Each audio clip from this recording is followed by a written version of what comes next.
السلام علیکم ورحمۃ اللہ وبرکاتہ۔ بسم اللہ الرحمن الرحیم، الحمد للہ رب العالمین، والصلاة والسلام علی رسولہ الامین نبینا محمد وعلی آلہ واصحابہ اجمعین ومن تبعهم بإحسان إلى يوم الدين، أما بعد، أعوذ بالله من الشيطان الرجيم، بسم الله الرحمن الرحيم، لقد كان لكم في رسول الله أسوة حسنة لمن كان يرجو الله واليوم الآخر وذكر الله كثيرا۔ رب اشرح لي صدري ويسر لي أمري واحلل عقدة من لساني يفقهوا قولي، سبحانك لا علم لنا إلا ما علمتنا إنك أنت العليم الحكيم، رب زدني علما۔ اللهم صل على محمد وعلى آل محمد كما صليت على إبراهيم وعلى آل إبراهيم إنك حميد مجيد، اللهم بارك على محمد وعلى آل محمد كما باركت على إبراهيم وعلى آل إبراهيم إنك حميد مجيد۔ محترم اسلامی بھائیوں، بزرگوں، نوجوانوں، عزیز بچوں اور پردہ نشین خواتین اسلام، آج کے ہمارے اس درس اور بیان کا ٹاپک ہے کہ ہم نبی پاک صلی اللہ علیہ وسلم کی سیرت کیوں پڑھیں۔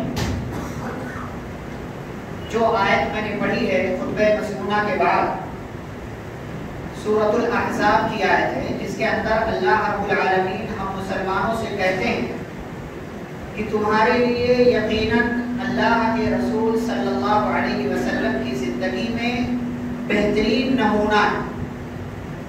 پھر آگے اللہ نے کہا اصل میں کس کے لیے نمونہ ہے؟ لمن کان یرجو اللہ والیوم الآخر، اس شخص کے لیے جو اللہ سے ملاقات کی امید رکھتا ہو اور جس کا ایمان قیامت ہو، وذکر اللہ کثیرا، اور وہ اللہ کا کثرت سے ذکر بھی کرتا ہو۔ اس آیت کے اندر اللہ رب العالمین نے بنیادی طور سے پیارے رسول صلی اللہ علیہ وسلم کی زندگی کو ہمارے لیے نمونہ، مثال، آئیڈیل اور اگزامپل قرار دیا۔ ہمیں پیارے نبی صلی اللہ علیہ وسلم کی سیرت پڑھنا چاہیے، اس لیے کہ وہیں سے ساری باتیں ہمیں معلوم ہیں۔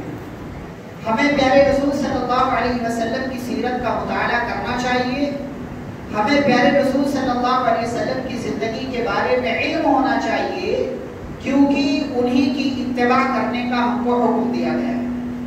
وہ ہمارے ہادی ہیں، وہ ہمارے پیغمبر ہیں، وہ ہمارے نبی ہیں، وہ ہمارے رسول ہیں اور اللہ کے محبوب ہیں۔ ان کے بعد کوئی نبی اور رسول نہیں آنے والا ہے۔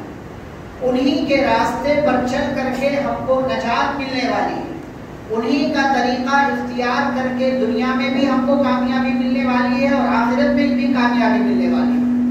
لہٰذا جب اللہ کے رسول صلی اللہ علیہ وسلم ہمارے لیے آئیڈیل ہیں، نمونہ ہیں، تو ہمیں ان کی سیرت کو پڑھنا، ان کی سیرت کو جاننا ہمارے لیے ضروری ہے اور بہت ہی ضروری ہے۔ لیکن افسوس کی بات یہ ہے کہ ہم پیارے رسول صلی اللہ علیہ وسلم کی سیرت کے بارے میں بہت زیادہ نہیں جانتے۔ اکثر گھرانوں کا یہ حال ہے الا ماشاء کہ اگر نبی صلی اللہ علیہ وسلم کے حوالے سے 10 سوال کر لیں تو مشکل سے 5 سوالات کے وہ جوابات دے پائیں۔ ہمارے گھروں میں ہمارے اپنے پیغمبر صلی اللہ علیہ وسلم کا تذکرہ نہیں ہوتا۔ کتنے افسوس کی بات ہے کہ ہم پیارے رسول صلی اللہ علیہ وسلم سے محبت کریں، ان پر ہمارا ایمان ہو، وہ ہمارے نبی اور ہمارے رسول ہیں، ان کو ہمارے لیے بھیجا گیا تھا، لیکن ہمارے اپنے گھروں میں ساری چیزوں کا تذکرہ ہو، ساری باتیں ہوں، لیکن رسول صلی اللہ علیہ وسلم کا تذکرہ نہ ہو۔ ایک حدیث کے اندر پیارے نبی صلی اللہ علیہ وسلم نے بیان کیا کہ ہماری وہ مجلسیں جو ہم اپنے گھروں میں، اپنی آفس میں یا دکان میں، مکان میں جہاں بھی کرتے ہیں، اور ان مجلسوں میں اللہ کا اور اس کے رسول صلی اللہ علیہ وسلم کا ذکر نہیں کیا جاتا ہے، تو ایسی مجلسیں ہمارے لیے قیامت کے دن وبال جان بن جائیں، ہمارے لیے مصیبت کا ذریعہ بن جائیں۔ کہ نبی صلی اللہ علیہ وسلم کو تم نے یاد نہیں کیا، نبی پاک صلی اللہ علیہ وسلم کا تذکرہ نہیں ہوا. یہ بڑے افسوس کی بات ہے. ہمارے اپنے گھروں میں سارے کام ہوتے ہیں، ایک کام جو نہیں ہوتا وہ یہ کہ کبھی ہم بیٹھے رسول اکرم صلی اللہ علیہ وسلم کا تذکرہ ہو. بیٹا تم بتاؤ نبی کا نام کیا ہے، بیٹی تم بتاؤ نبی صلی اللہ علیہ وسلم کی ماں کا نام کیا ہے، نبی کہاں پیدا ہوئی، نبی کا انتقال کہاں ہوا، نبی صلی اللہ علیہ وسلم نے کیا کیا کام کیے، نبی پاک صلی اللہ علیہ وسلم نے کس کس طرح کی مصیبتیں اور پریشانیاں برداشت. یہ نبی صلی اللہ علیہ وسلم کی سیرت کے بارے میں ہمارے گھروں میں مجلسیں نہیں ہوتی ہیں، ہمارے گھروں میں تذکرہ نہیں ہوتا ہے. ماں باپ ہمارے گھروں میں اپنے بچوں کو بہلانے کے لیے، چپ کرانے کے لیے موبائل دے دیتے ہیں، لیکن ہمارے اپنے گھروں میں قصے کہانیاں نبی صلی اللہ علیہ وسلم اور صحابہ کے تعلق سے بیان نہیں کی جاتی. آپ خود سوچیں، آپ جب چھوٹے تھے ہمارے اپنے گھروں میں ہمارے بزرگ جو ہوا کرتے تھے وہ ہمیں صحابہ کے قصے اور واقعات سنایا کرتے تھے. ہمارے گھروں سے موبائل اور اس جیسی چیزیں آنے کے بعد یہ برکتیں ختم ہو چکی ہیں. ہمیں اپنے گھروں پر توجہ دینا چاہیے. سیرت کے حوالے سے بہت ساری کتابیں، چھوٹی کتابیں، بڑی کتابیں، پتلی کتابیں، موٹی کتابیں، ہر طریقے سے ہمارے علماء نے کتابیں لکھ دی ہیں، لیکن ہمیں پڑھنے کا وقت نہیں. ہمیں اپنے پیغمبر صلی اللہ علیہ وسلم کے بارے میں جاننے کی فکر نہیں ہے. اسی لیے یہ سوال قائم کیا جائے کہ ہم اپنے نبی کی سیرت کیوں پڑھیں، کیوں بار بار علماء، کیوں بار بار ائمہ، مسجدوں کے امام یہ کیوں کہتے ہیں کہ لوگوں نبی کی سیرت پڑھو. اللہ نے کیوں نبی صلی اللہ علیہ وسلم کی سیرت کو، آپ کی زندگی کو آئیڈیل اور نمونہ قرار دیا ہے. آج کی اس مجلس میں انشاءاللہ ہم اسی حوالے سے کچھ جوابات جاننے کی کوشش کریں. سب سے پہلا جواب جو ہم سب کی سمجھ میں آتا ہے وہ یہ کہ ہم نبی صلی اللہ علیہ وسلم کی سیرت اس لیے پڑھیں کیونکہ نبی کی سیرت یہ دنیا میں آنے والے تمام لوگوں میں سب سے عظیم، سب سے پاکباز، سب سے بہترین اور سب سے خوبصورت شخصیت کی سیرت ہے، ان کی بایوگرافی. کسی اچھے انسان کو ہم دیکھتے ہیں تو ہم اس سے محبت ہو جاتی ہے. تو جو شخصیت اس دنیا میں سب سے زیادہ عظیم ہو، سب سے بہترین ہو، جن کی تعریف خود اللہ رب العالمین کرتا ہو، جن کے نام کو اللہ اپنے نام کے ساتھ جوڑ لے، لا الہ الا اللہ محمد الرسول اللہ،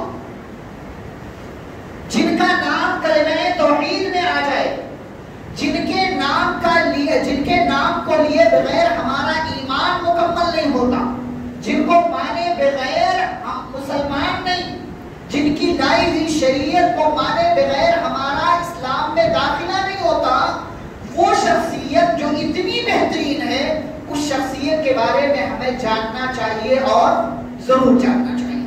یہ پہلا جواب. دوسرا جواب کہ نبی پاک صلی اللہ علیہ وسلم کی سیرت ہم اس لیے پڑھیں تاکہ ہمیں آخرت میں کامیابی ملے. کیوں؟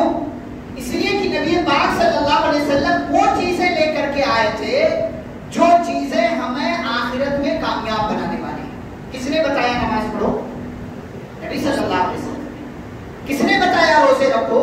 نبی صلی اللہ علیہ وسلم. کس نے بتایا فلاں اور فلاں کام کرو تمہارے گناہ مٹ جائیں گے؟ نبی پاک صلی اللہ علیہ وسلم. کس نے بتایا یہ راستہ چلو یہ راستہ مت چلو؟ نبی پاک صلی اللہ علیہ وسلم نے.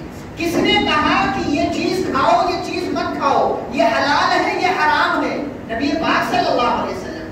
نبی پاک صلی اللہ علیہ وسلم کی سیرت پڑھنے کا مطلب یہ ہے کہ ہمیں یہ جانکاری ملتی ہے کہ ہمارے لیے یہ چیز اچھی ہے یہ چیز بری ہے. نبی کی سیرت پڑھنے کا مطلب یہ ہے کہ ہمیں جانکاری ملتی ہے نماز ایسے پڑھنا ایسے نہیں پڑھنا ہے. نبی کی سیرت پڑھنے کا مطلب یہ ہے کہ ہمیں آخرت میں جو کامیابی ملنے والی ہے وہ راستہ معلوم ہوتا ہے، وہ باتیں معلوم ہوتی ہیں. اگر ہم نبی پاک صلی اللہ علیہ وسلم کی سیرت نہ پڑھیں، آپ صلی اللہ علیہ وسلم کی زندگی کے بارے میں ہم نہ جانیں، تو ہمیں کیسے پتا چلے گا کہ کامیابی کا راستہ کون سا ہے، آخرت میں ہمیں کون سی چیز کامیاب بنانے والی ہے، کون سی چیز ہے جو جنت کی طرف ہمیں لے کر کے جانے والی ہے، اور کون سی چیز ہے جو ہمیں جہنم سے بچانے تو نبی پاک صلی اللہ علیہ وسلم کی سیرت ہم اس لیے پڑھیں کیونکہ نبی پاک صلی اللہ علیہ وسلم کی سیرت پڑھنے سے ہمیں آخرت میں کامیابی ملے گی. اس لیے کہ نبی پاک صلی اللہ علیہ وسلم کی سیرت پڑھنے سے ہمیں اسلام کی باتیں معلوم ہوتی ہیں, اسلام کی باتوں پر عمل کرنے سے آخرت میں کامیابی ملے گی. تیسری بات, دنیا میں بھی اگر کامیابی چاہیے نا تو رسول صلی اللہ علیہ وسلم کی سیرت ہمیں پڑھنا چاہیے. ماحول میں کیسے رہنا, آپ صلی اللہ علیہ وسلم دیکھیں نبی بنائے جانے سے پہلے کتنی عمر آپ صلی اللہ علیہ وسلم نے مکے میں گزاری؟ کتنی عمر گزاری؟ نبوت کتنی عمر میں ملی آپ کو؟ 40 سال. 40 سال تک آپ صلی اللہ علیہ وسلم جیسے اور لوگ تھے ویسے آپ بھی تھے. جو مکہ میں رہنے والے لوگ تھے جیسے اور لوگ ہیں ویسے آپ صلی اللہ علیہ وسلم بھی ہے. لیکن 40 سال کی زندگی دیکھ لیں, کبھی کسی موقع سے بھی آپ صلی اللہ علیہ وسلم نے کوئی غلط کام نہیں کیا, کوئی غلط کام نہیں کیا. آج ہمارے ہاں ایک سوال کرتے ہیں لوگ کہ ماحول بڑا خراب ہو چکا ہے کیسے بچے. مکہ سے زیادہ آپ کا ماحول خراب نہیں. جس ماحول میں نبی پاک صلی اللہ علیہ وسلم پیدا ہوئے نا, اس ماحول سے زیادہ خراب آپ کے معاشرے کا ماحول نہیں ہے. زنا, شراب, جوا, سود, ڈکیتی, مال ہڑپنا اور ناجائز قبضہ کر لینا, مالدار جو ہے یا جو طاقتور ہے کمزور کو ستا رہا, بیٹیوں کو زندہ دفن کر دینا اور لمبی لمبی مدت تک لڑائیاں چلنا. کون سی ایسی برائی تھی جو اس معاشرے میں, اس سماج میں موجود نہیں تھی؟ کون سی ایسی برائی؟ نبی پاک صلی اللہ علیہ وسلم کی سیرت اگر ہم پڑھیں نا تو دنیا میں ہمیں کیسے رہنا ہے وہ طریقہ بھی ہمیں معلوم ہوتا ہے.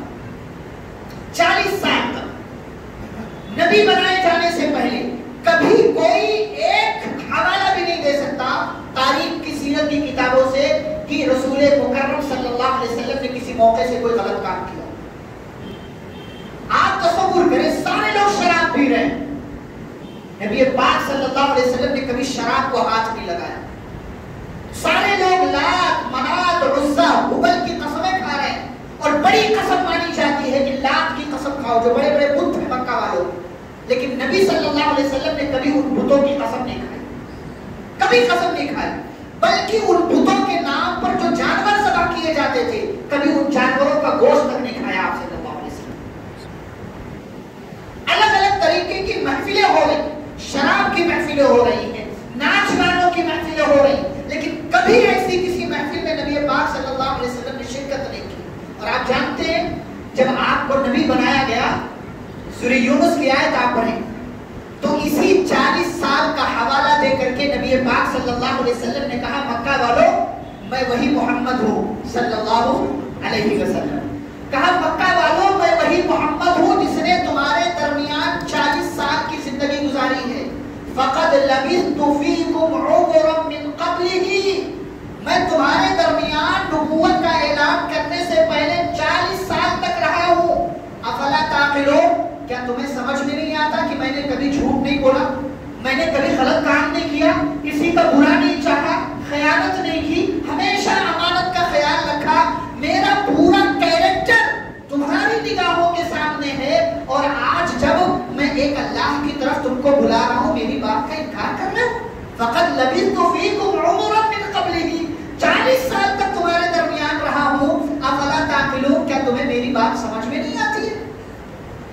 آپ صلی اللہ علیہ وسلم کی سیرت پڑھنے کا مطلب یہ ہے کہ ہماری دنیا بھی بنے گی, دنیا کے ماحول میں ہمیں کیسے زندگی گزارنا ہے یہ طریقہ بھی کون بتائے گا؟ پیارے رسول صلی اللہ علیہ وسلم کی سیرت ہمیں بتائے گی. آپ صلی اللہ علیہ وسلم کتنے محنتی تھے, لوگوں کا کتنا خیال کرنے والے تھے. آج ہم دیکھیں نا ہمیں اپنی ضرورتوں سے مطلب ہے, دینی اعتبار سے بات نہیں کر رہا ہوں, دنیاوی اعتبار سے بات کر رہا ہوں. ہمیں صرف اپنی ضرورت, اپنا کام بننا چاہیے, دوسرے کا کام بگڑتا ہے بگڑ جائے, دوسرے کا فائدہ ہم نہیں سوچتے, اپنا فائدہ سوچتے. نبی صلی اللہ علیہ وسلم نے نبی بنائے جانے سے پہلے لوگوں کا اتنا فائدہ کیا ہے کہ جب پہلی وحی آئی آپ گھبرا کر کے گھر آئے, اماں خدیجہ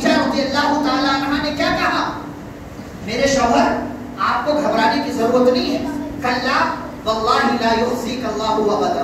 ہرگز نہیں, اللہ کی قسم اللہ کبھی آپ کو رسوا نہیں کرے گا. کیوں؟ اس لیے کہ آپ کے اندر وہ خوبیاں ہیں, وہ کمالات ہیں کہ ایسے بندے کو اللہ رسوا نہیں کرتا. آپ رشتہ داری جوڑتے ہیں, آپ مہمانوں کی مہمان نوازی کرتے ہیں, آپ بیواؤں کا خیال رکھتے ہیں, آپ مشکلات میں پھنسے ہوئے انسانوں کی مدد کرتے ہیں. اتنی ساری خوبیاں ہیں آپ کے اندر. اللہ ایسے کسی بندے کو ذلیل و رسوا نہیں کر سکتا. یہ کب کی بات ہے؟ کب کا حوالہ دے رہی ہے اماں خدیجہ رضی اللہ تعالیٰ عنہا؟ نبی بنائے جانے سے پہلے ہماری زندگی صرف ہمارے لیے نہیں ہونی چاہیے, ہماری زندگی سماج والوں کے لیے بھی ہونی چاہیے. یہ کون بتاتا ہے؟ محمد الرسول اللہ صلی اللہ علیہ وسلم. یہ نبی پاک صلی اللہ علیہ وسلم کی زندگی بتاتی ہے. لوگوں صرف اپنے لیے زندہ مت رہو, سماج والوں کے لیے زندہ رہو, سماج والوں کے لیے کام کرو, سماج والوں کے کام اور سماج والوں کا فائدہ کرو. تمہاری ذات سے, تمہاری بات سے, تمہاری حرکتوں سے کبھی کسی کا دل نہیں دکھنا چاہیے, کبھی کسی کو پریشانی نہیں ہونی چاہیے. کسی کو فائدہ نہیں دے سکتے تو کسی کا نقصان بھی مت کرو. یہ محمد الرسول اللہ صلی اللہ علیہ وسلم کی سیرت ہمیں بتاتی ہے, یہ پیغام دیتی ہے. یہ تیسری بات. چوتھا جواب, ہم پیارے نبی صلی اللہ علیہ وسلم کی سیرت کیوں پڑھیں؟ اس لیے کہ تاکہ ہمیں جو نبی صلی اللہ علیہ وسلم سے محبت ہے اس محبت میں اضافہ ہو. کسی سے ہم محبت کب کرتے ہیں؟ جب اس کے بارے میں ہمیں معلوم. مجھے آپ کے بارے میں معلوم نہیں ہے, میں آپ کو جانتا بھی نہیں ہوں, کیوں محبت کروں گا؟ صرف سن کر کے کہ فلانے بڑے اچھے ہیں, سن کر کے بس میرے دماغ میں خیال ہو سکتا ہے, تصور ہو سکتا ہے کہ ہاں فلاں صاحب اچھے ہیں, لیکن وہ محبت جو جس کا تعلق دل سے ہے وہ نہیں آ سکتی. وہ محبت کبھی پیدا نہیں ہو سکتی. یہ محبت کب پیدا ہوگی؟ جب آپ نبی صلی اللہ علیہ وسلم کی سیرت کو پڑھیں گے. کہاں پیدا ہوئے, کیسے بڑے ہوئے, جوانی کیسے گزاری, اور پھر شادی کب ہوئی, آگے کی زندگی کیسے گزری, نبوت کب ملی, نبوت کے بعد آپ نے مکہ میں کون کون سی پریشانیاں برداشت کی, ہجرت کر کے آپ مدینہ گئے, وہاں کس طریقے سے آپ کی زندگی گزری, اور پھر آخری زندگی کے آخری لمحات میں آپ صلی اللہ علیہ وسلم نے کیا کام کیے, اور پھر دنیا سے جب آپ گئے تو آپ نے اپنی امت کے لوگوں کو کیا پیغام دیا. یہ جب ہم جانیں گے تو جیسے جیسے ہم پڑھتے جائیں گے نبی صلی اللہ علیہ وسلم سے محبت میں اضافہ ہوتا جائے گا, اضافہ ہوتا جائے گا. کہ وہ نبی جو راتوں کو اٹھ کر ہمارے لیے دعائیں کرتے تھے, ہمارے لیے رو رو کر اللہ سے دعائیں کرتے تھے, اللہ میری قوم کو معاف کر دے, اللہ میری قوم کو ہدایت دے دے, اللہ میری قوم کو ہلاک نہ کرنا, اللہ میری قوم پر ایک بارگی عذاب نازل نہ کرنا. یہ کون ہے؟ محمد الرسول اللہ صلی اللہ علیہ وسلم. آپ پڑھتے جائیں, سیرت کی کتابیں اٹھائیں, پڑھتے جائیں گے, محبت میں اضافہ ہوتا جائے گا. اسی لیے مائیکل ہارٹ نے کتاب لکھی The 100, 100 عظیم آدمی. کرسچن ہے, عیسائی ہے, لیکن عیسائی ہونے کے باوجود 100 عظیم آدمی نام کی جو کتاب لکھتا ہے اس میں سب سے پہلے نمبر پر ہمارے پیارے رسول صلی اللہ علیہ وسلم کا نام لکھتا ہے. کتنی عظیم بات ہے. اور اس نے اس کتاب کے مقدمے میں لکھا ہے, کہتا ہے کہ مجھے معلوم ہے میرے اوپر اعتراض ہوگا کہ تم عیسائی ہو, عیسائی ہونے کے بعد بھی تم نے اپنے نبی عیسیٰ علیہ السلام کا نام پہلے نمبر پر نہیں رکھا, تم نے محمد کا نام پہلے نمبر پر رکھا ہے صلی اللہ علیہ وسلم. تو اس نے لکھا ہے اس لیے کہ ہر فیلڈ میں نے دیکھا, ہر میدان میں نے دیکھا, اور شروع زمانے سے لے کر اب تک جتنے لوگ دنیا میں آئے ہیں ہر فیلڈ میں محمد صلی اللہ علیہ وسلم سے زیادہ کامیاب میں نے کسی اور کو نہیں پایا. اور کہنے والے نے کہا کہ جو لوگ اعتراض کرتے ہیں نا ہمارے پیارے رسول صلی اللہ علیہ وسلم کی سیرت پر یا آپ کی زندگی پر کہ وہ تو ایسے تھے, وہ تو ایسے تھے, نعوذ باللہ, یہ لوگ صرف سنی سنائی باتیں کرتے ہیں. واللہ اگر یہ نبی کی سیرت کو دل سے پڑھ لینا تو یہ نبی پر ایمان نہ لائے لیکن یہ نبی پاک صلی اللہ علیہ وسلم سے محبت کرنے والے ضرور بن جائیں گے. آپ نبی کی سیرت پڑھیں تو صحیح, آپ نبی پاک صلی اللہ علیہ وسلم کی سیرت کا مطالعہ تو کریں. 3 سال تک گھاٹی میں رہے, 3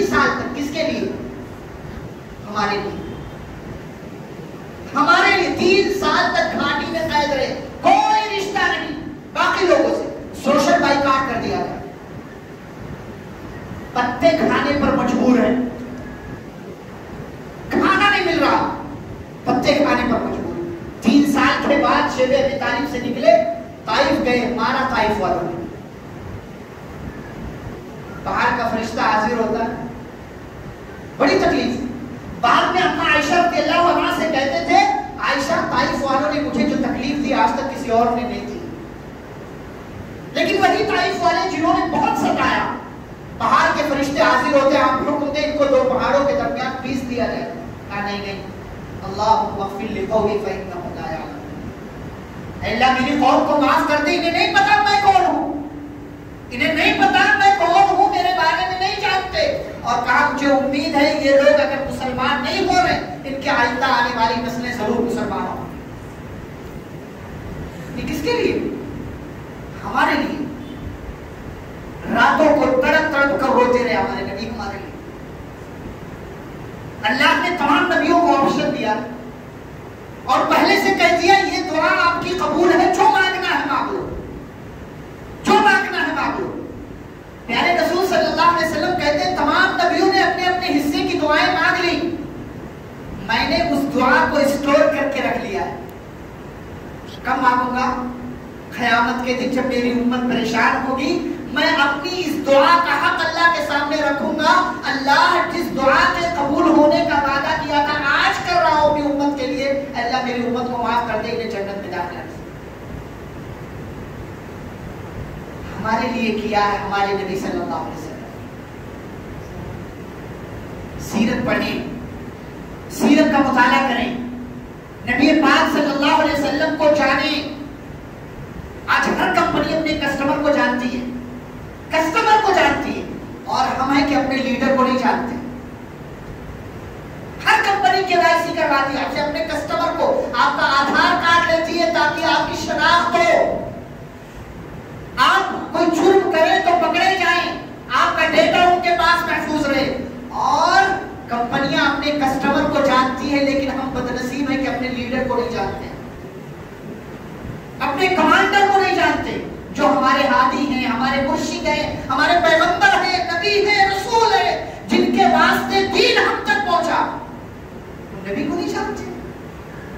نبی کی سیرت پڑھیں, محبت بڑھتی جائے گی, نبی کی عظمت آپ کے دلوں میں پیدا ہوتی چلی جائے گی, اور آپ نبی پاک صلی اللہ علیہ وسلم سے بے انتہا محبت کرنے والے بن جائیں گے. یہ چوتھی بات تھی. پانچویں بات, ہم سیرت کیوں پڑھیں؟ تاکہ ہمیں صحابہ کی زندگی اور ان کی قربانیاں معلوم ہوں. آپ دیکھیں نا کتنے بدنصیب ہیں کچھ لوگ کہ بہت سارے صحابہ کو گالیاں دیتے ہیں.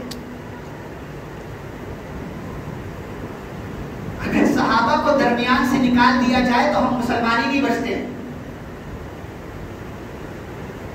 لیکن کچھ لوگ صحابہ کو بھی گالیاں دیتے. نعوذ باللہ. نبی کی سیرت کے پڑھنے کا مطلب یہ ہے کہ آپ صحابہ کی زندگی بھی جان رہے ہیں. نبی پاک صلی اللہ علیہ وسلم نے دعوت کا آغاز کیا, 4 لوگ صرف مسلمان ہوئے, اما خدیجہ, ابو بکر, زید بن حارثہ, علی بن ابی طالب رضی اللہ عنہ اجمعین. لیکن پھر دھیرے دھیرے دھیرے دھیرے لوگ آتے رہے مسلمان ہوتے رہے. 22 سال میں یہ تعداد 4 سے زیادہ, 4 سے آگے بڑھ کر کے 1 لاکھ کے اوپر پہنچ گئی, صرف 22 سال. اور اس 22 سال میں یہ جو صحابہ کی جماعت ہے, انہوں نے کیا کام کیے کیسے پتا چلے گا؟ نبی صلی اللہ علیہ وسلم کی سیرت پڑھیں گے تو معلوم ہوگا. یہ دین جو ہم تک پہنچا نا صحیح سلامت, اس میں صحابہ کا سب سے بڑا ہاتھ رہا. مکہ والے ستا رہے ہیں, مار رہے ہیں, ظلم کر رہے ہیں, دین چھوڑ دو, واپس اپنے باپ کے دین میں آ جاؤ, واپس اپنے آبا و اجداد کے دین میں آ جاؤ. کسی کو چٹائی میں لپیٹ کر دھواں دیا جا رہا, کسی کو گردن میں رسی لگا کر کے مکہ کی گلیوں میں دوڑایا جا رہا, اور کسی کو مکہ کی ریتیلی زمین پر جو ریت ہے, گرم گرم ریت, اس پر لٹا کر اوپر سے پتھر ڈال دیا جا رہا. کسی کو جانور کی کھال میں لپیٹ کر کے دھوپ میں ڈال دیا جا رہا, اور کسی کو مارنے والا اتنا مار رہا ہے کہ اس کے سر کے بال نوچتا ہے, اور پھر اس کے بعد آرام کرنے لگتا ہے, کہتا ہے اس لیے نہیں چھوڑا ہوں کہ تم پر رحم آ گیا ہے اس لیے چھوڑا ہوں تاکہ میں آرام کر لوں۔ امیہ بن خلف نے بلال حبشی کو اتنا ستایا، اتنا مارا، بلال حبشی پریشان ہو گئے، ظلم کی انتہا ہو گئی، کہنے لگا یہ اس وقت تک جاری رہے گا بلال جب تک کہ تم اس دین کو چھوڑ کر کے واپس اس دین میں نہیں آ جاتے۔ اور بلال کیا کہتے تھے؟ احد احد، نہیں نہیں، توحید سے سمجھوتا نہیں ہے، وہ اللہ ایک ہے، وہ اللہ ایک ہے، اس کے علاوہ کوئی معبود نہیں، اسی کا اقرار کرتے ہیں۔ عمار، یاسر، سمیہ رضی اللہ تعالی عنہ، ان کی پوری فیملی کو کتنا ستایا مکہ والوں نے، کتنا ستایا۔ یاسر کو اتنا مارا کہ وہ زخموں کی تاب نہ لا سکے، شہید ہو گئے۔ سمیہ رضی اللہ تعالیٰ عنہ اسلام کی پہلی شہیدہ ہیں، ابو جہل نے مارا، شہید ہو گئی وہ۔ اور عمار رضی اللہ تعالیٰ عنہ جو ان دونوں کے بیٹے ہیں ان کو ستایا جا رہا ہے، مارا جا رہا ہے، پریشان کیا جا رہا ہے۔ مکہ والے کہتے ہیں یہ ظلم و ستم کا دور چلتا رہے گا اس وقت تک جب تک کہ تم محمد کو برا نہ کہہ دو صلی اللہ علیہ وسلم، یا لات اور منات ہمارے بتوں کے بارے میں اچھی بات نہ کہہ دو۔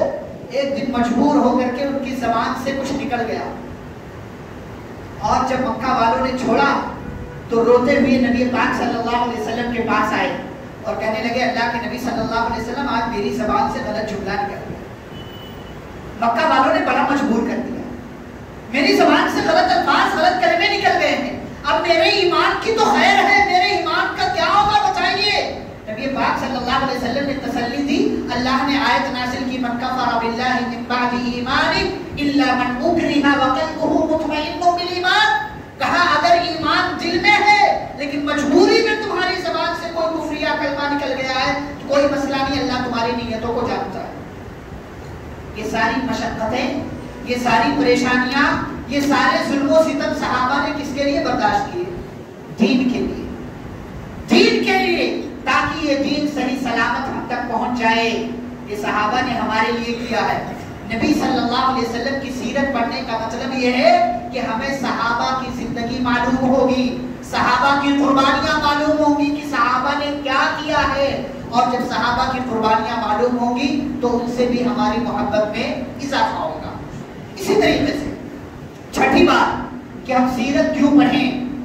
سیرت اس لیے پڑھیں تاکہ قرآن کو ہم سمجھ سکیں کہ قرآن کی یہ آیت کب نازل ہوئی، سیرت سے پتہ چلے گا۔ قرآن کی اس آیت کے فلاں موقع سے نازل ہونے کے پیچھے ریزن کیا تھا، سیرت سے معلوم ہوگا۔ مثال کے طور پر ایک مثال میں دیتا ہوں، ہمارا کعبہ سے پہلے کون سا قبلہ تھا؟ بیت المقدس۔ کب چینج ہوا؟ مدینے میں آ کر کے۔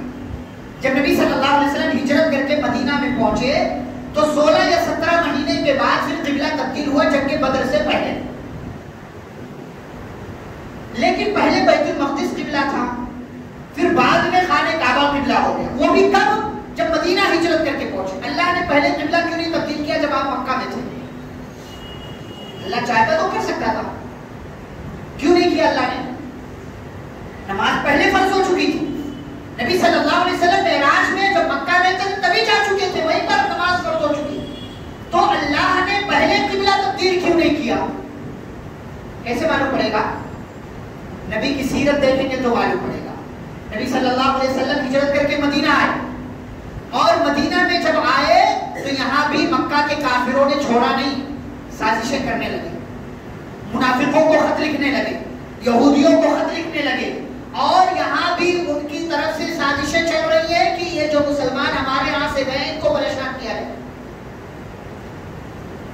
اللہ نے قبلہ تبدیل کر دیا 16-17 مہینے کے بعد، کیا پیغام دینے کے لیے کہ مسلمانوں تمہیں پریشان ہونے کی ضرورت نہیں ہے، جیسے تم مکہ چھوڑ کر کے آج آ گئے ہو نا، تو ایک دن ایسا آنے والا مکہ تمہارے ہاتھوں میں ہوگا۔ کہاں سے معلوم ہوا؟ کہاں سے معلوم ہوا؟ قبلہ تبدیل ہوا، اس سے معلوم ہوا۔ کیسے؟ اس لیے کہ جو ہمارا قبلہ ہو وہ کیسے کسی کافر کے قبضے میں رہ سکتا ہے؟ جو قبلہ ہو ہمارا، جس کی طرف ہم رخ کر کے نماز پڑھتے ہو، وہ کسی کافر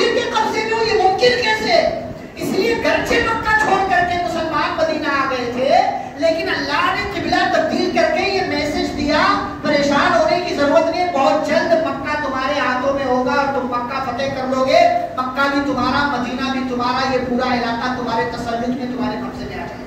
کہاں سے معلوم پڑے گا؟ نبی پاک صلی اللہ علیہ وسلم کی سیرت کو پڑھیں گے تب.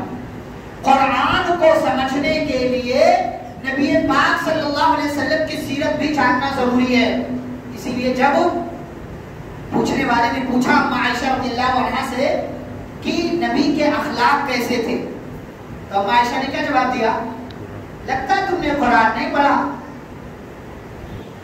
تم نے قرآن پڑھا ہوتا تو مکمل جو قرآن ہے وہ نبی کا اخلاق ہے. قرآن میں جو باتیں ہیں وہ ساری باتیں نبی پاک صلی اللہ علیہ وسلم کی زندگی میں اور آپ کی لائف میں موجود ہیں. کان خلقہ القرآن، نبی پاک صلی اللہ علیہ وسلم کا اخلاق یہ قرآن کا آئینہ تھا. جو کچھ قرآن میں وہ نبی پاک صلی اللہ علیہ وسلم کی زندگی. تو قرآن کو اگر سمجھنا ہے تو نبی پاک صلی اللہ علیہ وسلم کی سیرت پڑھنا ہمارے لیے بہت ضروری ہے. اسی سے ملتی جلتی ایک اور بات کہ قرآن ہم اس لیے پڑھیں، سیرت اس لیے پڑھیں، سیرت اس لیے جانیں تاکہ قرآن پر عمل کرنا ہمارے لیے آسان ہو جائے. اگر قرآن تھیری ہے، اگر باتیں ہیں، تو نبی کی زندگی اس کا پریکٹیکل حصہ ہے. قرآن کی جو باتیں ہیں وہ پریکٹیکلی کس نے سمجھایا، عمل کر کے کس نے سمجھایا؟ محمد رسول اللہ صلی اللہ علیہ وسلم، ہمارے نبی نے. تو قرآن پر اگر عمل کرنا ہے، قرآن کی باتوں پر، تو ہمیں پیارے نبی صلی اللہ علیہ وسلم کی سیرت پڑھنا چاہیے اور پیارے نبی صلی اللہ علیہ وسلم کی سیرت جاننا چاہیے. یہ 7ویں بات.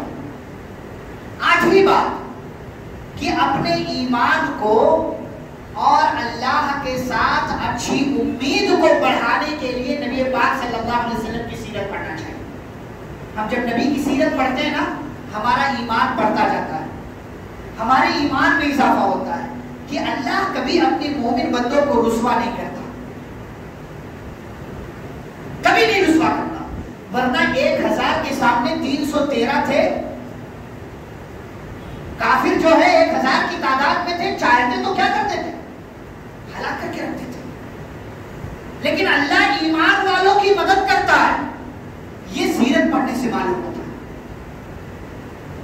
یہ سیرت پڑھنے سے معلوم ہوتا ہے. اور سیرت پڑھنے سے یہ بھی معلوم ہوتا ہے کہ اللہ کے ساتھ اچھی امید رکھیں گے تو اس کا اچھا نتیجہ آتا ہے.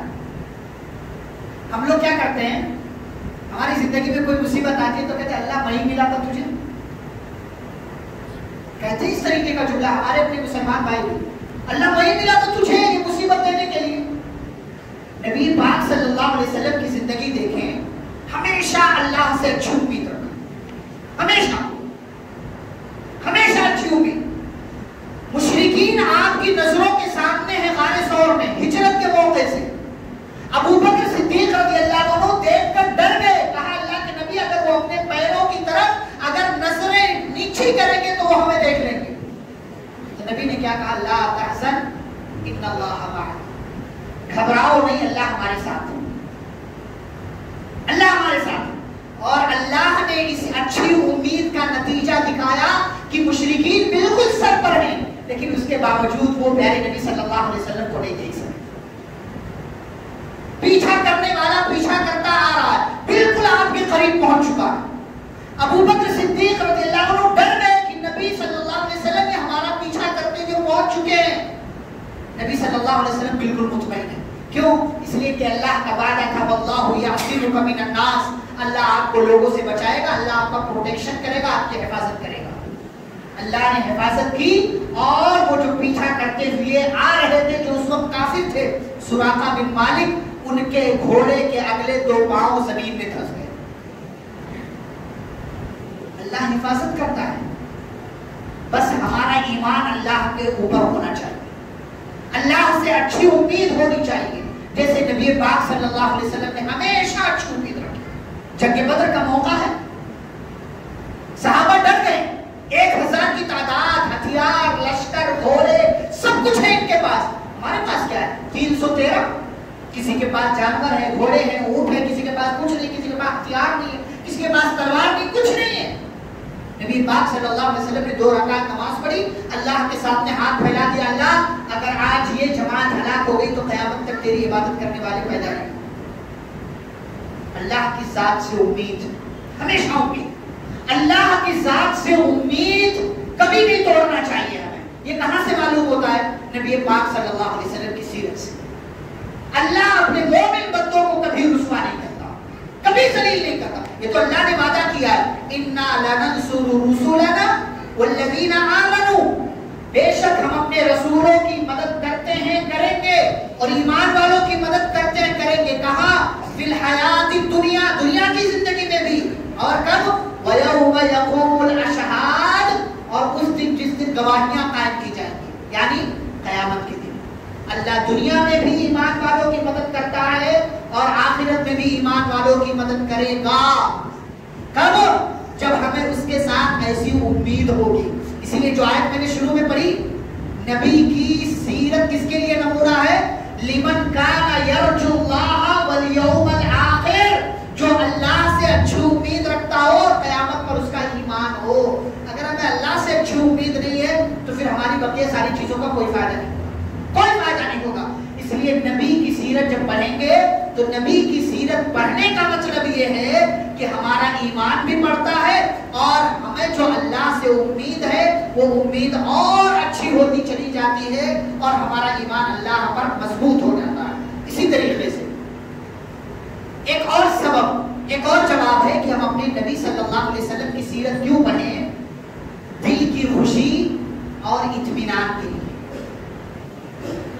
دل کی خوشی اور اطمینان کے لیے۔ ہمیں کتنی خوشی ہوگی نا، آپ سوچیں نبی صلی اللہ علیہ وسلم ہم سے ملنے کی انہوں نے خواہش ظاہر کی، اپنی امت میں جو بعد میں آنے والے لوگ تھے نبی پاک صلی اللہ علیہ وسلم نے ان لوگوں سے ملنے کی خواہش ظاہر کی۔ ہمارے اندر شوق ہے نبی سے ملنے کا، بالکل ہے، لیکن اس شوق کا ایک حق یہ ہے کہ آپ نبی پاک صلی اللہ علیہ وسلم کی سیرت پڑھیں۔ نبی کو ہم سے ملنے کا شوق تھا، ہم سے محبت تھی، اسی لیے وہ دعائیں کرتے تھے ہمارے لیے، اور ہمیں نبی سے محبت ہے لیکن صرف زبان تک۔ ہم تو اپنے نبی کے بارے میں صحیح سے جانتے بھی نہیں کہ ہمارے نبی کون تھے، ہمارے نبی کون تھے ہم اپنے نبی کو صحیح سے نہیں جانتے۔ جب نبی کو پڑھیں گے نا تو دل خوش ہوتا ہے، دل خوش۔ میرے نبی وہ ہیں کہ جن پر مکہ کے معاشرے کے لوگوں نے کبھی کوئی داغ تک نہیں دیکھا، حالانکہ ماحول برائیوں والا تھا لیکن کبھی یہ کھڑا ہو کر کے نہیں کہہ سکتا تھا کہ محمد تم نے یہ غلط کام کیا، صلی اللہ علیہ وسلم۔ کتنی خوشی ہوتی ہے کہ ہمارے نبی صلی اللہ علیہ وسلم نے کبھی جھوٹ نہیں بولا، کبھی بےمانی نہیں کی، کبھی کسی کے ساتھ خبر نہیں کیا، دھوکہ نہیں دیا، کبھی کسی کے ساتھ کوئی غلط حرکت نہیں کی۔ اسی لیے جب آپ نے صفا پہاڑی پر چڑھ کر اعلان کیا، لوگوں اگر میں یہ کہوں اس پہاڑ کے پیچھے ایک لشکر ہے جو تم پر حملہ کرے گا، میری بات کا یقین کرو گے؟ لوگوں نے کیا کہا؟ ما جربنا علیک الا صدقا، پورا مکہ ایک بیت پکار اٹھا، ہم نے آپ کے تعلق سے آج تک صرف سچائی کا تجربہ کیا ہے، کبھی آپ کو جھوٹ بولتا ہوا نہیں دیکھا۔ کتنی خوشی ہوگی ایک مسلمان کو کہ یہ نبی ہمارے نبی ہے، ان سے ہمارا تعلق ہے، یہ ہے جن پر ہمارا ایمان ہے، یہ ہے جن سے ہم محبت کرتے ہیں، یہ ہے جن کی باتوں کو ہم فالو کرتے ہیں، مانتے ہیں۔ آپ نبی صلی اللہ علیہ وسلم کی سیرت پڑھیں، آپ کا دل خوشی سے جو ہے بھر جائے گا، آپ کی زندگی میں خوشیاں آئیں گی اور آپ کے دل کو سکون ملے گا، اطمینان ملے گا کہ میں نے اپنی زندگی گزارنے کے لیے کسی غلط شخص کا انتخاب نہیں کیا ہے۔ یہ آپ کو نبی پاک صلی اللہ علیہ وسلم کی سیرت پڑھنے سے معلوم ہوگا۔ اسی طریقے سے 10ویں بات، اسلام کی دعوت کو بہترین انداز میں دوسروں کے سامنے پیش کرنے کے لیے ہمیں نبی پاک صلی اللہ علیہ وسلم کی سیرت پڑھنا ضروری ہے۔ یہ نہیں کہ بھائی آپ نے کسی کو دیکھا اور اس کو آپ نے فوراً ڈانٹ دیا کہ ایسا مت کرو۔ نبی صلی اللہ علیہ وسلم کسی مسجد میں پیشاب کر رہا ہے بندہ، صحابہ ڈانٹنے لگے، نبی نے صحابہ کو ڈانٹا، کتنی حیرت کی بات ہے، مسجد میں پیشاب کر رہا ہے،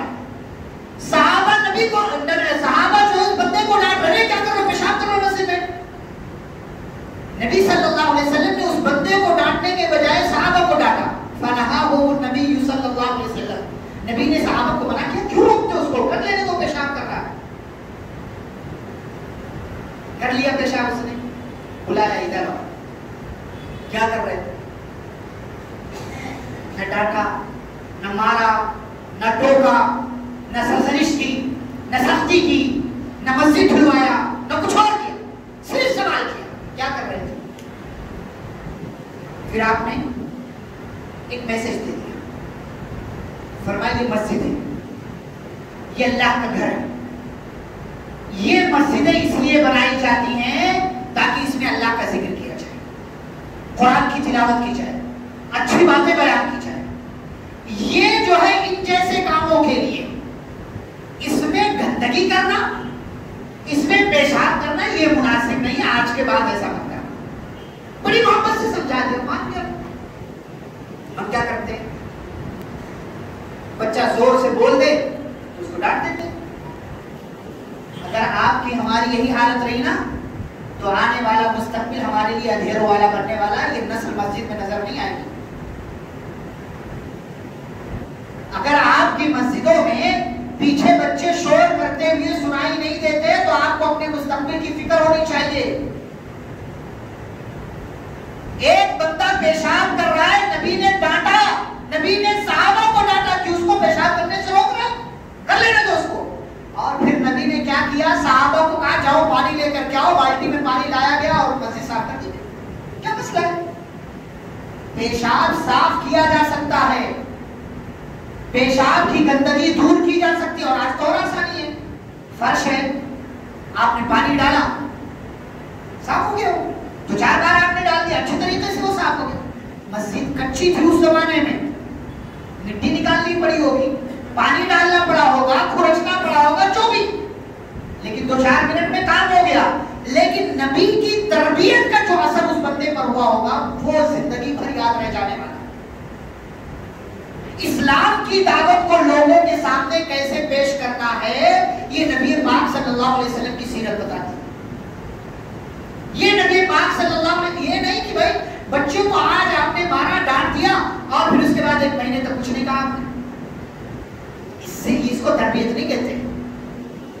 بچے کو آپ بولتے ہیں سلام کرو، آپ خود سلام نہیں کرتے. بچے کو آپ کہتے ہیں سگریٹ نہیں پینا، یہ سب غلط کام ہے، آپ خود سگریٹ پیتے ہیں. بچے کو آپ کہتے ہیں نماز پڑھو، خود نماز پڑھنے نہیں آتے. کیا سیکھے گا بچہ؟ نبی صلی اللہ علیہ وسلم جو کہتے تھے اس کو پہلے کرتے تھے. آپ نے کسی کا نام لے کر کے مجمع میں کبھی یہ نہیں کہا کہ فلاں نے یہ کام کیا ہے. کہتے تھے ماں بالو ہوا میں لوگوں کو کیا ہو گیا ایسا اور ایسا کرتے ہیں. یہ نبی کی سیرت پڑھنے سے ہمیں معلوم ہوگا کہ کس موقع سے کہاں کیسے کس سے کس طریقے سے بات کرنا ہے. یہ نبی پاک صلی اللہ علیہ وسلم کی سیرت ہمیں تعلیم دیتی ہے. اسی طریقے سے 11ویں بات ہے اور بڑی اہم بات ہے کہ نبی پاک صلی اللہ علیہ وسلم کی سیرت پڑھیں اس لیے تاکہ جو ہمارے نبی صلی اللہ علیہ وسلم پر الزام لگاتے ہیں نا لوگ کہ نبی نے ایسا کیا، نبی جو ہے نعوذ باللہ عورت پرست تھے، 11 عورتوں سے انہوں نے شادی کی، نعوذ باللہ الزام لگاتے ہیں کہ وہ شہوت پرست تھے. معاذ اللہ. یہ اس طریقے کی اور دیگر باتیں. تو نبی صلی اللہ علیہ وسلم پر جو الزامات لگائے جاتے ہیں ان الزامات کا جواب دینے کے نبی کی طرف سے ڈیفنس کرنے کے لیے ہمیں کیا کرنا ہوگا؟ نبی صلی اللہ علیہ وسلم کی سیرت پڑھنی ہوگی. آپ دیکھیں ٹی وی پر ڈیبیٹ کرنے لوگ چلے جاتے ہیں اور نبی کے بارے میں ان کو معلوم نہیں ہوتا صحیح طریقے سے. کیا پریزنٹیشن کریں گے وہ ہماری طرف سے یا مسلمانوں کی طرف سے، اسلام کی طرف سے؟ سامنے والا بولتا چلا جاتا ہے اور آپ دفاع نہیں کر پاتے، اس لیے کہ آپ کے پاس نالج کی کمی. آپ کے ساتھ کوئی کام کرنے والا اگر غیر مسلم ہو، دوسرے مذہب کا ہو، وہ آپ کے نبی، آپ کے پروفیٹ، آپ کے پیغمبر کے بارے میں اگر پوچھ لے کہ بھائی چلو اپنے پیغمبر کے بارے میں کچھ بتاؤ، آپ کو نہیں معلوم ہے کیسے بتائیں گے آپ اس کو؟ وہ اگر آپ کے نبی کے تعلق سے کوئی الزام لگا دے، دفاع کیسے کریں گے آپ جب آپ کو نالج نہیں ہوگی؟ آپ نے نبی کی سیرت نہیں پڑھا تو آپ دفاع کیسے کریں گے؟ اس لیے ضروری ہے کہ نبی پاک صلی اللہ علیہ وسلم کی زندگی، آپ کی سیرت پر، آپ کی شخصیت پر جو الزامات لگائے جاتے ہیں ان کا جواب دینے کے لیے ہم نبی پاک صلی اللہ علیہ وسلم کی سیرت پڑھیں اور آپ کی سیرت کا مطالعہ کریں تاکہ جواب دے سکے کہ نبی نے یہ کام کیا تو کیوں کیا، ایسے کیا تو کیوں کیا، اور آپ صلی اللہ علیہ وسلم کی زندگی میں فلاں بات تھی تو کیوں تھی، فلاں نہیں تھی تو کیوں نہیں تھی۔ آخری دو باتیں ہیں، بات بتا کر ختم کریں گے انشاءاللہ۔ 12ویں بات یا 12واں جواب کہ دشمنوں کی جانب سے جو آنے والے فتنے ہیں ان فتنوں کا مقابلہ کیسے کیا جائے یہ سیرت پڑھ کر کے ہمیں جانکاری ملتی ہے۔ سیرت پڑھ کر کے ہمیں جانکاری ملتی۔ صلح حدیبیہ ہوئی 6 ہجری، صلح حدیبیہ جب ہوئی سارے صحابہ اس کے خلاف تھے، سارے صحابہ خلاف تھے، لیکن نبی پاک صلی اللہ علیہ وسلم نے صلح کر لی، تب کر لی، آپ صلی اللہ علیہ وسلم نے صلح کر لی کہ اس سال واپس جاؤ، اگلے سال آنا بغیر ہتھیار کے اور عمرہ کر کے چلے جانا، 3 دن صرف رکنا ہے، اور ہمارے والا بندہ اگر تمہارے یہاں چلا جاتا تم واپس کر دینا، تمہارے والا ہمارے یہاں آئے گا ہم واپس نہیں کریں گے، 10 سال تک ہمارے اور تمہارے درمیان جنگ بند رہے گی۔ یہ کئی ایک پوائنٹ تھے، نبی پاک صلی اللہ علیہ وسلم نے صلح کر لیا، کہا کہ محمد رسول اللہ نے لکھنا ہے، ہم تو محمد رسول اللہ جانتے ہیں کہ محمد بن عبداللہ لکھ دیا گیا، سب کچھ مان لیا۔ صحابہ کو لگ رہا تھا کہ ہم نے دب کر کے صلح کی، اور صحابہ اتنے زیادہ پریشان تھے کہ بعد میں جب نبی پاک صلی اللہ علیہ وسلم نے صحابہ سے کہا کہ چلو عمرہ کرنے آئے تھے، عمرہ کرنے کا موقع نہیں ملا ہے، قربانی کے جانور تم لے کر کے آئے تھے، چلو یہیں جانور قربان کر لو اور اپنے سر مڈوا لو، یہیں حلال ہو جاؤ، واپس چلے جائیں گے۔ کسی نے نبی پاک صلی اللہ علیہ وسلم کی بات نہیں مانی۔ وہ صحابہ جو جان دینے کے لیے تیار رہتے تھے، لیکن اس موقع سے نبی کی بات نہیں مان رہے، کیوں؟ اس لیے کہ پریشان ہیں، ان کو لگ رہا ہے کہ ہم جو ہے اپنے آپ کو ہم کمزور ہم نے بنا لیا ہے، دب کر کے صلح ہو گئی۔ تو ام سلمہ رضی اللہ تعالیٰ عنہا ساتھ تھی، نبی پاک صلی اللہ علیہ وسلم کو پریشان دیکھا تو کہا کیا مسئلہ ہے بتایا، تو پیارے نبی صلی اللہ علیہ وسلم سے ام سلمہ رضی اللہ عنہا نے کہا ایک کام کیجئے، آپ کسی کو کچھ مت کہیے، چاہیے آپ حلق کرا لیجئے، اپنا سر مڑوا لیجئے اور اپنا جانور جو ہے وہ قربان کر دیجئے، یہی ایک حل ہے اس مسئلے کا۔ اس کے بعد پیارے نبی صلی اللہ علیہ وسلم گئے، جانور قربان کر دیا، اپنا حلق کروا لیا۔ صحابہ نے دیکھا کہ نبی نے کر لیا ہے، ہم نے نبی کی بات نہیں مانی، تو بڑا عجیب و غریب معاملہ ہو گیا۔ سارے صحابہ اٹھے اور سب نے ایک دوسرے کا سر موڑنا شروع کر دیا اور جانور قربان کر۔ آپ جانتے ہیں اس صلح کا جو بظاہر لگ رہا تھا کہ دب کر کے صلح ہوئی ہے، اگلے 2 سالوں میں ہی اس کا رزلٹ صحابہ نے دیکھ لیا، 2 سالوں میں کہ مکہ فتح ہو گیا، اور تیسرے سال تقریباً پورا عرب پیارے نبی صلی اللہ علیہ وسلم پر ایمان لے آیا۔ دشمنوں کا مقابلہ کیسے کیا جائے حالات میں، جو حالات ہمارے درمیان ہیں، یہ نبی پاک صلی اللہ علیہ وسلم کی سیرت ہمیں بتاتی ہے، یہ نبی پاک صلی اللہ علیہ وسلم کی سیرت ہمیں بتاتی ہے کہ اس طریقے سے ہمیں دشمنوں کا مقابلہ کرنا ہے، اس طریقے سے نہیں۔ آپ دیکھیں کہ نبی پاک صلی اللہ علیہ وسلم نے جنگ احد میں 50 تیر اندازوں کو مقرر کر دیا، پورا آپ نے احد کا میدان دیکھا کہ حالات کیسے کیسے لڑائی بن سکتی ہے، سچویشن کیا ہو سکتی ہے۔ 50 تیر اندازوں کو جبل رماد پر کھڑا کر دیا، رماد جو بھی گیا وہاں پر کھڑا کر دیا اور کہا کہ جب تک میرا آرڈر نہ آ جائے اس جگہ کو چھوڑنا نہیں، اس جگہ کو چھوڑنا نہیں۔ مقابلہ کیسے کرنا چاہیے پیارے نبی صلی اللہ علیہ وسلم ہمیں بتاتے ہیں، چاہے جنگی معاملہ ہو، سماجی معاملہ ہو، یا اسی طریقے سے باہر کے معاملات ہو، دینی معاملات، جیسے بھی معاملات ہوں، پیارے نبی صلی اللہ علیہ وسلم کی سیرت سے ہمیں یہ معلوم ہوتا ہے کہ ہمیں دشمنوں کا مقابلہ کیسے کرنا ہے۔ اور آخری بات، اور یہ بھی اہم بات، ساری باتیں اہم ہیں، وہ یہ کہ مسلمانوں کو زوال سے بچانے کے لیے اور ان کی دنیا و آخرت کو سنوارنے کے لیے ایک حل ہے، صرف ایک حل، پیارے رسول صلی اللہ علیہ وسلم کی سیرت پڑھیں اور اس کو پڑھ کر کے اپنی زندگی میں اس کو اپنائیں۔ ہم آج عروج کے بجائے زوال میں اس لیے ہیں، آج ہم پریشان اس لیے کیونکہ ہم نے نبی کو چھوڑ دیا، ہم نے نبی کو چھوڑ دیا۔ نبی سے محبت ہماری صرف زبان تک ہے، اپنی ہر کوئی بندہ اپنے بارے میں اچھا جانتا ہے، کون کتنے پانی میں ہے یہ اپنی زندگیاں دیکھیں، ہم کتنا عمل کرتے ہیں، نبی سے ہمیں کتنی محبت ہے اور اس محبت کا کتنا حق ادا کرتے ہیں، یہ ہم سب اپنی اپنی زندگی دیکھ رہے ہیں۔ اسی لیے آج ہم سوال پذیر ہیں، اسی لیے آج ہم شکست خوردہ ہیں، اسی لیے آج ہم مصیبتوں میں گھرے ہوئے ہیں، کیونکہ ہم نبی کو تو مانتے ہیں لیکن نبی کی نہیں مانتے۔ نبی پاک صلی اللہ علیہ وسلم سے محبت کرتے ہیں لیکن اس محبت کا کیا حق ہے وہ ادا نہیں کرتے ہیں۔ امت کو، مسلمانوں کو زوال سے بچانا ہے، مصائب سے بچانا ہے۔ ایک حل ہے کہ امت پیارے نبی صلی اللہ علیہ وسلم کی سیرت کی طرف پلٹے اور نبی پاک صلی اللہ علیہ وسلم نے جو کیا ہے، جیسے کیا ہے ویسے ہمیں کرنا چاہیے۔ وما آتاکم الرسول فخذوہ، جو رسول نے دیا ہے لے لو، وما نہاکم عنہ فانتہوا، اور جس سے رسول مکرم صلی اللہ علیہ وسلم نے روکا ہے اس سے رک جاؤ۔ اگر یہ فارمولہ، یہ اصول، یہ قانون ہم نے اپنی زندگی میں پیدا کر لیا، یقین مانیں ہماری دنیا بھی اچھی اور ہماری آخرت بھی اچھی۔ یہ چند باتیں تھیں جو ہم سیرت کیوں پڑھیں اس ٹاپک کے حوالے سے آپ کے سامنے رکھی گئی۔ رب العالمین سے دعا ہے کہ اللہ ہم سبھی کو سنی گئی باتوں پر عمل کرنے کی توفیق عطا فرمائے۔